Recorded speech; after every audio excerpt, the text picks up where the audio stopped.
Hello and welcome back to day 4 of the most expected question series with detailed analysis।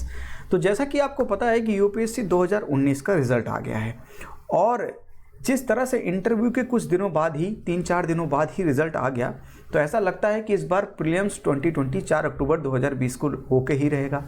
तो हमको करनी पड़ेगी तैयारी जीत की। इसलिए हम यहाँ पर लगा रहे हैं मोस्ट एक्सपेक्टेड क्वेश्चंस जो कि यूपीएससी प्रीलिम्स 2020 में आ सकते हैं। यहाँ पर करंट अफेयर भी पूरी तरह से कवर होंगे और स्टैटिक पोर्शन भी कवर होगा। तो इन सवालों को लगाते रहिए और अच्छे से पार्टिसिपेट ज़रूर करते रहिए, क्योंकि prelims is the game of practice. तो हमें प्रैक्टिस करनी है सर यहाँ पर बहुत ढेर सारे सवाल की, practice of facts, elimination technique, concepts and common sense. आइए शुरुआत करते हैं आज के क्वेश्चन नंबर 1 से। विथ रेफरेंस टू प्रधानमंत्री किसान ऊर्जा सुरक्षा एवं उत्थान महाअभियान PM Kusum considered the following statements. It provides farmers with energy sovereignty through exploitation of solar energy. It seeks to provide income sovereignty to rural farmers. It was launched by the Ministry of Agriculture and Farmer Welfare. तो बताइए इसका answer क्या होगा। इस question में sir सही से देखिए, आपको कंफ्यूज करने के लिए ऑप्शन 3 रखा गया। It was launched by the ministry of agriculture and farmers welfare. Sir यहाँ पे ऊर्जा की बात हो रही है, एनर्जी की, वो भी रिन्यूएबल एनर्जी की बात हो रही है, तो ये ministry of new and renewable energy होना चाहिए। ये स्टेटमेंट गलत है, तो तीसरा गलत है, तो 2 एलिमिनेट हो गए, सी और डी। अब इस स्कीम को ध्यान से पढ़िए और स्टेटमेंट 1 और 2 ध्यान से देखिए। It provides farmers with energy sovereignty through exploitation of solar energy, एकदम सही है, जनरल स्टेटमेंट है, यही उद्देश्य है। It seeks to provide income sovereignty to rural farmers, एकदम सही स्टेटमेंट है। इसका आंसर हो जाएगा सर बी 1 एंड 2। ये एक्सप्लेनेशन मैं आपके लिए लगा देता हूँ, मैं आपको पूरी तरह से एक्सप्लेन कर देता हूँ और एक्सप्लेनेशन आपके हाथ में होता है। इसको पढ़ लिया करिए, आप PDF में अपलोड कर दूंगा। आइए बढ़ते हैं क्वेश्चन नंबर 2 की तरफ। A country's government is called true federal government. कब कही जाएगी इसको ट्रू फेडरल गवर्नमेंट? पहला ऑप्शन है power distribution tilting in the favour of centre than state, constitution can be amended only via special majority, integrated and hierarchical judiciary, unicameral legislature. तो true federal government कब कही जाएगी किसी भी देश की गवर्नमेंट को? बताइए इसका आंसर। देखिए सही से पढ़िएगा, तो पहला ऑप्शन और डी, ए और डी कैंसिल आउट हो जाएंगे। क्यों सर? क्योंकि अगर पावर सेंटर की तरफ टिल्ट ज़्यादा हो रही है तो फेडरल कैसा हुआ? ट्रू फेडरल का मतलब सेंटर और स्टेट के बीच में बराबर पावर्स बटी हुई हैं। तो भैया पहला ऑप्शन गलत हो गया। डी यूनिकैमरल लेजिस्लेचर, यानी सेंटर में यानी पार्लियामेंट में केवल एक ही हाउस है, लोकसभा, राज्यसभा नहीं है, यानी अपर हाउस नहीं है। और अपर हाउस क्या होता है sir? Representatives of the state, यानी काउंसिल ऑफ स्टेट, वो गायब है। तो यूनिकैमरल लेजिस्लेचर है, तो ट्रू फेडरल गवर्नमेंट नहीं होगी। तो option D is also out. Integrated and hierarchical judiciary, इसकी वजह से फेडरलिज्म कहाँ से कॉन्सेप्ट होगा? अगर इंडिपेंडेंस ऑफ जुडिशरी लिखा होता तो कहीं हद तक हम इसको देखते भी। तो आंसर सी भी गलत है। इसका मतलब आंसर क्या है sir? B, constitution can be amended only via special majority. तो जब स्पेशल मेजोरिटी से किसी भी चीज़ को अमेंड किया जाएगा तो वहाँ पर उस तरह के कॉन्स्टिट्यूशन को क्या बोलेंगे? फेडरल कॉन्स्टिट्यूशन या फेडरल गवर्नमेंट वहाँ पर होगी। तो बी एकदम सही उत्तर है इस चीज़ का। मैंने आपके लिए पूरा फेडरलिज्म का कॉन्सेप्ट यहाँ पर लगा दिया है, तो इसको चेकआउट कर लीजिएगा। क्वेश्चन नंबर 3 की तरफ बढ़ते हैं। द टर्म प्रत्यूष, मिहिर, परम शिवाय, कलर, बोजोन are sometimes in the news in the context of what? In terms को न्यूज में देखा गया, 21 कॉन्टेक्स्ट में। ऑप्शन ए है study of the sun's photosphere, India's exploration to the planet Mars, माफ कीजिएगा यहाँ पे प्लांट लिख दिया मैंने गलती से, India's manned mission to space, super fast computation for scientific and engineering applications. बताइए इसका आंसर क्या है?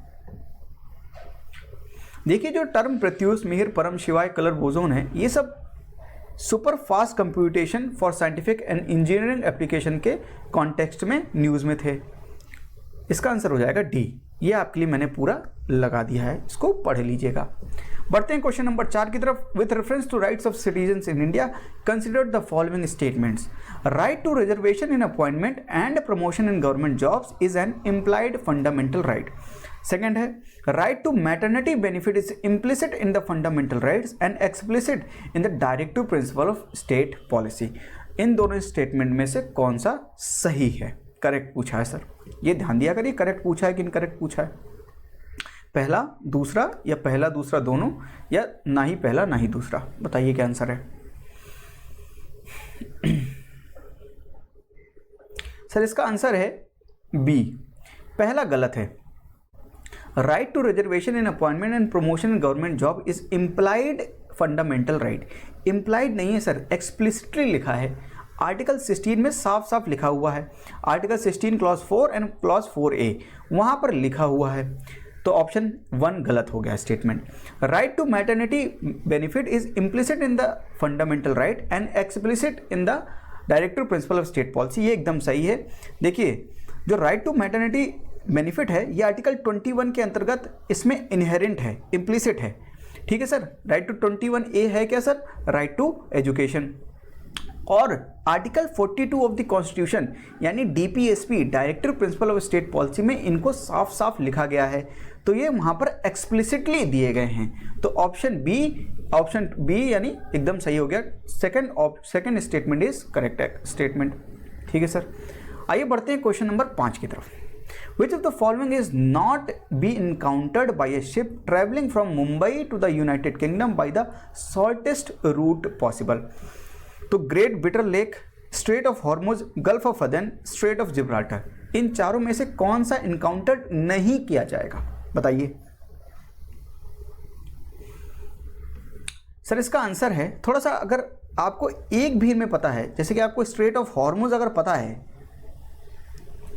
तो ये उस रूट में आएगा ही नहीं।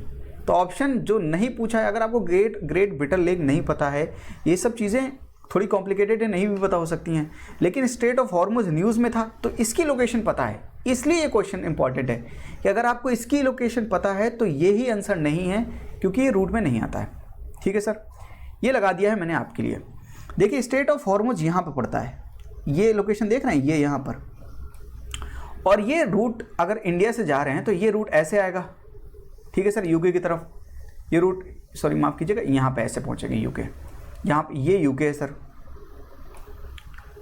तो यहाँ पर स्ट्रेट ऑफ हॉर्मुज नहीं पड़ेगा, क्योंकि ये देखिए अलग से ही दिख रहा है आपको। और ये बाकी ऑप्शन ग्रेट ब्रिटर लेक, सर ये है ग्रेट ब्रिटर लेक इजिप्ट की, ये यहाँ पर पड़ेगी। ठीक है, और ये रहा गल्फ ऑफ अदन, और ये रहा गल्फ ऑफ जिब्राल्टर। सर ये बिलबाओ जो लिखा है वहाँ पे नीचे, ये देखना है यहाँ पर, माफ़ कीजिएगा मैं पेन से दिखाता हूँ आपको। ये है जिब्राल्टर, यहाँ पे गल्फ ऑफ अदन, सर ये है ग्रेट ब्रिटर लेक, एंड ये है स्ट्रेट ऑफ हॉर्मुज। ठीक है, लोकेशन क्लियर है। तो इसका आंसर क्या हो जाएगा sir, Strait of Hormuz. Question number 6, which of the following countries share border with Black Sea. Black Sea के साथ कौन कौन से बॉर्डर बनाती हैं, ग्रीस, जॉर्जिया, रशिया, रोमानिया। तो अगर लोकेशन आपको पता है तो ये सिंपल है सर, ये एलिमिनेशन से भी लग जाएगा। अगर आपको पता है कि ग्रीस नहीं है, अगर आपको लोकेशन पता है कंट्री की, ग्रीस नहीं है ब्लैक सी से टच, तो अगर 1 को एलिमिनेट भी करेंगे आप तो आंसर हो जाएगा 2, 3 एंड 4। सर ये रखा, ये देखिए ये रहा ग्रीस, ये दिख रहा है सर यहाँ पर, ये ग्रीस, और ये रहा टर्की, और टर्की इस्तांबुल, ये पूरा यहाँ तक टर्की है सर। तो ये ब्लैक सी है, तो ग्रीस इसको टच नहीं करता है, बाकी इसको टच करते हैं, तो आंसर हो जाएगा बी। आइए बढ़ते हैं क्वेश्चन नंबर 7 की तरफ। Consider the following statements. पहला स्टेटमेंट है, in India Tropic of Cancer passes through 9 states only. In India, the Indian Standard Time longitude passes through 6 states only. The Mahi River cuts Tropic of Cancer twice. इनमें से कौन सा सही है वो बताइए। ये ज़रूर पढ़ा करिए कि सही पूछा है या गलत। देखिए इसका आंसर है, माफ़ कीजिएगा, इसका आंसर है बी। एक मिनट, इसका आंसर है B 3। Mahi river cuts the Tropic of Cancer twice. बाकी क्यों गलत है सर? देखिए 8 स्टेट से पास होता है Tropic of Cancer. Gujarat, Rajasthan, Madhya Pradesh, Chhattisgarh, Jharkhand, West Bengal, Tripura and Mizoram. 1 2 3 4 5 6 7 8 तो 9 स्टेट्स लिखा है तो वो गलत हो गया। ठीक है सर, ये रहा IST 82.5 डिग्री ईस्ट, ये 5 स्टेट से पास होती है सर। उत्तर प्रदेश, मध्य प्रदेश, झारखंड, माफ़ कीजिएगा छत्तीसगढ़, उड़ीसा एंड आंध्र प्रदेश, झारखंड नहीं है। तो 5 स्टेट से पास होती है, उत्तर प्रदेश, मध्य प्रदेश, छत्तीसगढ़, उड़ीसा एंड आंध्र प्रदेश। और सर ये रही माही रिवर, ये यहाँ पर ये नीचे देख रहे हैं माही रिवर, ये कैंसर को 2 बार कट करती है, ट्रॉपिक ऑफ कैंसर को। तो only 3rd statement is correct statement, बाकी 2 गलत है। ठीक है sir. Question number 8, which of the following is or are likely outcomes of decreasing tax to GDP ratio in a country? Constraint the government is from spending on the infrastructure can lead to government's failure in meeting its fiscal deficit target. तो बताइए कौन सा statement correct है? Sir what is tax to GDP ratio? मान लीजिए आपकी GDP अगर 100 है तो आपकी टोटल टैक्स की इनकम क्या है? मान लीजिए 8 रुपए से टैक्स से आता है, तो GDP tax to GDP ratio कितना हो गया? 8%। ठीक है सर, ये समझ में आ गया। टैक्स टू जीडीपी रेशियो घट रहा है, यानी टैक्स कलेक्शन घट रहा है या तो जीडीपी ज़्यादा बढ़ रही है। 2 ऑप्शंस हो सकते हैं, यानी जीडीपी यानी प्रोडक्शन के अनुसार टैक्स उतना ज़्यादा नहीं आ रहा है जितना ज़्यादा आना चाहिए, इसलिए हमारा tax to GDP ratio decline हो रहा है सर। जब tax to GDP ratio decline होगा तो टैक्स कलेक्शन उतना नहीं होगा, तो गवर्नमेंट के पास उतना ज़्यादा पैसा नहीं होगा, तो गवर्नमेंट अपनी स्पेंडिंग जो होगी वो कम कर देगी। तो पहला ऑप्शन एकदम सही है, constrain the government from spending on the infrastructure. ठीक है सर।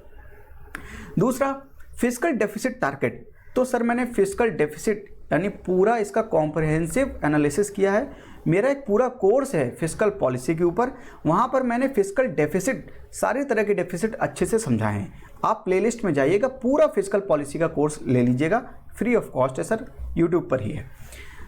तो अगर फिस्कल डेफिसिट का टारगेट 3.5% ऑफ द जीडीपी है, तो अगर गवर्नमेंट के पास रेवेन्यू कम आ रहा है तो गवर्नमेंट को अपने खर्चे करने के लिए बाहर से लोन लेना पड़ेगा। जब बाहर से लोन लेगी गवर्नमेंट और गवर्नमेंट के पास रेवेन्यू कम है, एक्सपेंडिचर ज़्यादा है, तो गवर्नमेंट डेफिसिट में है।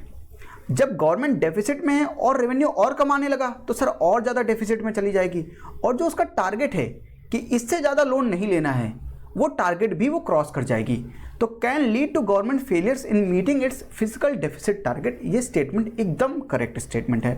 तो आंसर क्या हो जाएगा सर? C, both 1 and 2। ठीक है सर, ये एक्सप्लेनेशन आपके लिए। Question number 9, in context of Indian history Tinkathia system refers to what?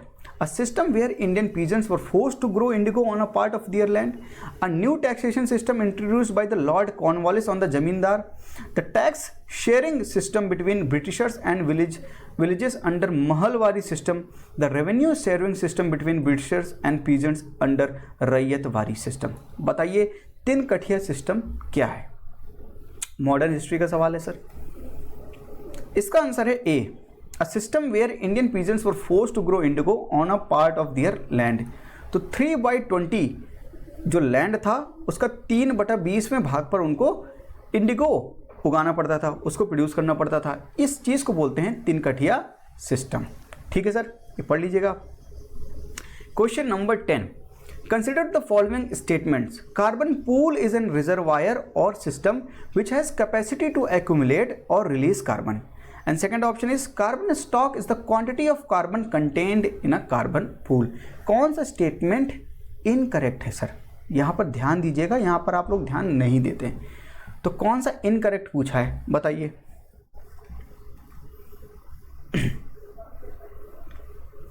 देखिए यहाँ पर दोनों स्टेटमेंट एकदम करेक्ट स्टेटमेंट है, तो इनकरेक्ट पूछा है तो आंसर क्या हो जाएगा? D, neither 1 neither 2।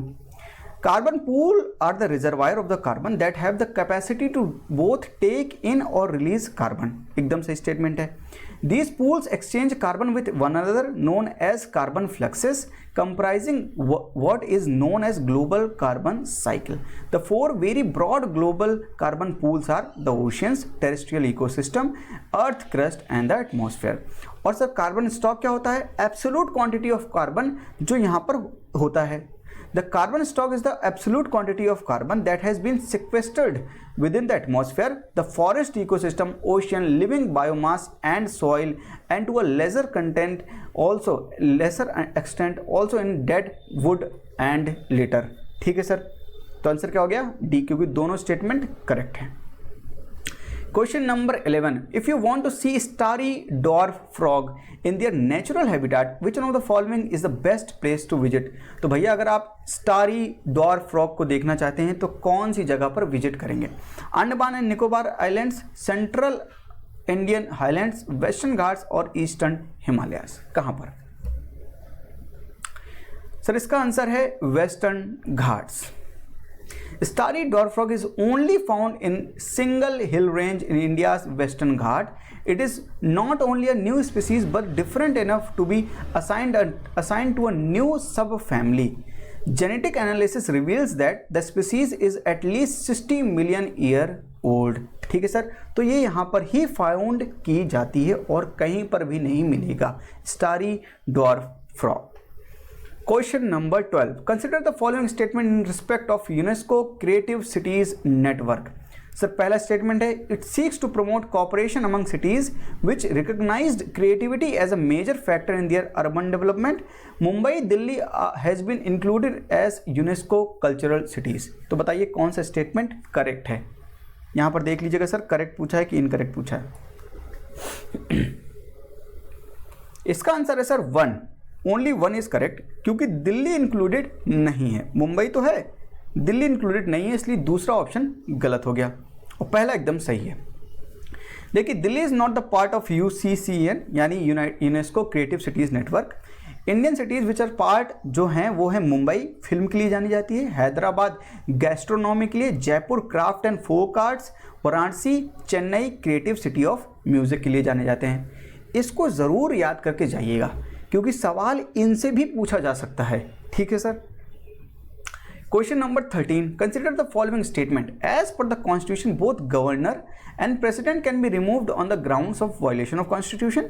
As per the constitution the discretionary power of the governor are broader than that of the president. ये तो सिंपल सवाल है सर, पॉलिटी का है। बताइए कौन सा करेक्ट है? सर पहला तो इनकरेक्ट है क्योंकि प्रेसिडेंट को वायलेशन ऑफ द कॉन्स्टिट्यूशन के ग्राउंड पर इम्पीच किया जाता है, पर गवर्नर के साथ ऐसी कंडीशन नहीं है। गवर्नर कैसे रिमूव होता है? प्लेजर ऑफ द प्रेसिडेंट के से उसका टर्म रहता है और टर्म खत्म होने पे या प्रेसिडेंट का प्लेजर खत्म होने के बाद तो वो गवर्नर को रिमूव कर सकता है। It's just a pleasure of the president, nothing else. तो governor violation of the ground, ऐसा कोई ग्राउंड नहीं है violation of the constitution governor के लिए। लेकिन गवर्नर की जो डिस्क्रिशनरी पावर है वो प्रेसिडेंट से बहुत ही ज़्यादा ब्रॉड होती हैं। ठीक है सर, ये एकदम करेक्ट स्टेटमेंट है। तो आंसर क्या हो जाएगा sir? B2 only. Governor has the broader discretion than that of the president. Governor exercises discretion on various grounds: administration of the 5th, 6th schedule areas, administration of states under Article 361 A to J etc.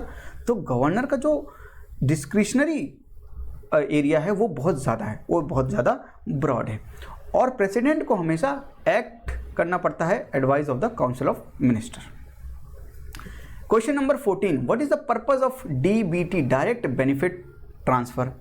पहला option है re engineering the process in welfare scheme for simpler and faster flow of funds, to ensure accurate targeting of the beneficiaries, de duplication and reduction of fraud. बताइए DBT के क्या क्या फायदे हैं? तो sir इसका आंसर तीनों है, 1, 2 एंड 3। जाहिर सी बात है, simpler and faster flow of funds, आपके सीधे बैंक अकाउंट में डाले जाएंगे पैसे और एकदम बेनिफिशियरी को टारगेट करके दिया जाएगा कि किसको दे रहे हैं, तो टारगेट एक्यूरेट टारगेटिंग हो पाएगी। और जो डुप्लीकेशंस होंगे, एक ही नाम के 2-2 कार्ड होंगे, वो सब उनका रिडक्शन, फ्रॉड हटाया जा सकता है। बिल्कुल सर, इसका ऑप्शन हो गया 1, 2 एंड 3।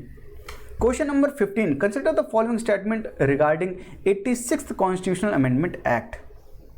सर ये सवाल अगर आपने बता दिया तो आप एकदम चैंपियन हैं पॉलिटी के। सवाल एकदम इजी है, पढ़िए। It added the clause to Article 21 providing for free and compulsory education to all children of age of 6 to 14 years. It amended Article 45 mandating the states to provide opportunity for education to children between age of 6 and 14 years. It made it the fundamental duty of every parent or guardian to provide opportunity for the education of his ward until he or she completes the age of 6 years. बताइए sir.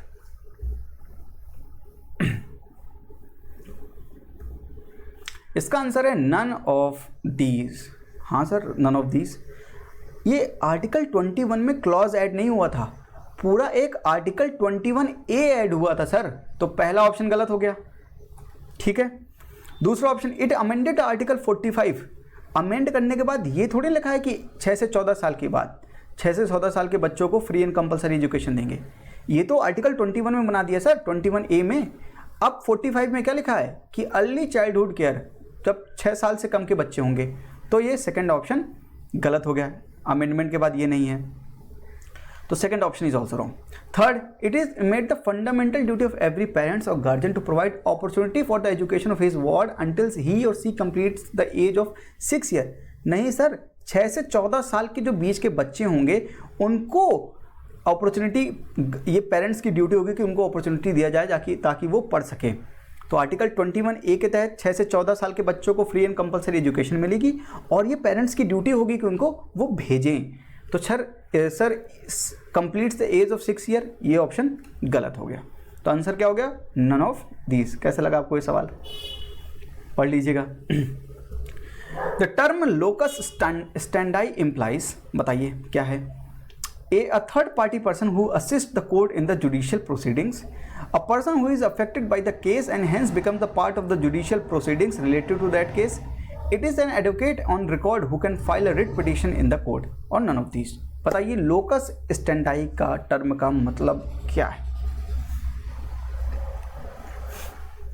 Sir इसका answer है B. ए इसलिए गलत है क्योंकि इसको बोलते हैं amicus curiae, friend of the court. A third party person who assist the court in the judicial proceedings, उसको बोलते हैं अमिकस क्यूरी. लोकस स्टैंडाई का मतलब होता है the person who is affected by the case, और इस वजह से वो जुडिशियल प्रोसीडिंग्स का पार्ट बन जाता है. ठीक है सर, उसको बोलते हैं लोकस स्टैंडाई. और एडवोकेट ऐसा कुछ नहीं है. ठीक है sir, locus स्टैंडाई is not the advocate who is appealing on the behalf of the grieved. तो उसको नहीं कहा जाएगा, उससे जो रिलेटेड होंगे लोग, तो एडवोकेट को छोड़कर. ठीक है सर, तो ऑप्शन हो गया B, second part. Question number 17. With reference to Indian freedom struggle consider the following events: Cripps mission, individual satyagraha and Day of Deliverance. तो अगर आपको डेट पता है तो इसको आप क्रोनोलॉजिकल सीक्वेंस में लगा दीजिए. देखिए क्रिप्स मिशन कब आया था भारत? 1942. Individual satyagraha 1940 and Day of Deliverance 1939. तो आंसर क्या हो जाएगा sir? 3, 2, 1. Option number C. Day of Deliverance was observed by the Muslim League in 1939 when Congress minister resigned in the protest of Viceroy decision of making India as a part of Second World War. तो भैया उस 1939 को मुस्लिम league ने day of deliverance को observe किया था. बस यही ऑप्शन आपको पता नहीं होगा, बाकी तो आपको पता होंगे. Individual satyagraha was first started by Vinoba Bhave in October 1940 and Cripps mission came to India in 1942. Question number 18. Recently, there was a proposal to give which of the following sites the status of 6th tiger reserve in Karnataka. तो 6वीं tiger reserve Karnataka में किसको बनाने की बात हो रही है? Sathyamangalam national park, Biligiri Rangaswamy temple wildlife sanctuary, Kaveri wildlife sanctuary, Malai Mahadeshwara wildlife sanctuary. Answer क्या है? तो sir 6th tiger reserve Karnataka का जिसके लिए बात हो रही है वो है मलाई महादेश्वरा वाइल्ड लाइफ सेंचुरी. ठीक है sir. Question number 19. Which of the following writs can be issued by the Supreme Court against the president of India. तो भैया प्रेसिडेंट ऑफ इंडिया के खिलाफ कौन सी रिट्स सुप्रीम कोर्ट जारी कर सकता है? रिट ऑफ मैंडेमस, सर्शियोरेरी, क्यो वारंटो, प्रोहिबिशन. बताइए. टेक्निकल सवाल, एकदम पॉलिटी का बहुत प्यारा सवाल. देखिए मैंडेमस क्या होता है? हुक्म देना. मैंडेमस मतलब होता है किसी को हुक्म देना. सर्शियोरेरी का मतलब होता है सेंसर कर देना. तो सर्शियोरेरी और प्रोहिबिशन ये तो जुडिशरी से रिलेटेड हैं. क्वो वारंटो का मतलब होता है ये पूछना कि व्हाट इज योर अथॉरिटी। ठीक है सर, तो इसका आंसर क्या है, ओनली 3 क्वो वारंटो। तो प्रेसिडेंट के खिलाफ केवल रिट ऑफ क्वो वारंटो ही जारी हुआ सुप्रीम कोर्ट कर सकता है, बाकी रिट्स को जारी नहीं कर सकता है। ठीक है सर, ये पूरा डिटेल्ड एनालिसिस मैंने आपके लिए लगा दिया है। Recently, Ramsar has declared 10 more wetland sites from India as sites of international importance। तो सर रामसर वेरी इंपॉर्टेंट ये टॉपिक है, इसको ज़रूर पढ़ के जाइएगा, इससे एक ना एक क्वेश्चन तो एक्सपेक्टेड इस बार। Which of the following sites does not lie in the state of Uttar Pradesh. तो उत्तर प्रदेश में कौन सी नहीं है, समासपुर, पार्वती आगरा, सरसई नवार, केशवपुर मियानी। अगर आपने मेरा पिछला सेशन देखा है तो इस सवाल का आंसर बहुत ही प्यारा है, एकदम ईजी हो जाएगा। सर केशवपुर मियानी ये पंजाब में है, तो यूपी में तो होगी नहीं, तो आंसर हो गया डी। ये मैंने आपके लिए पूरा रामसर की लिस्ट लगा दी है, और केशवपुर मियानी यहाँ पर है सर, ये है यहाँ पर पंजाब में। तो पंजाब में 6 हैं, तो पिछली बार मैंने सवाल पूछा था तो उसमें स्टेटमेंट एक था कि पंजाब में केवल ये पहली है, तो वो स्टेटमेंट गलत हो गया था पिछले वाले सेशन में।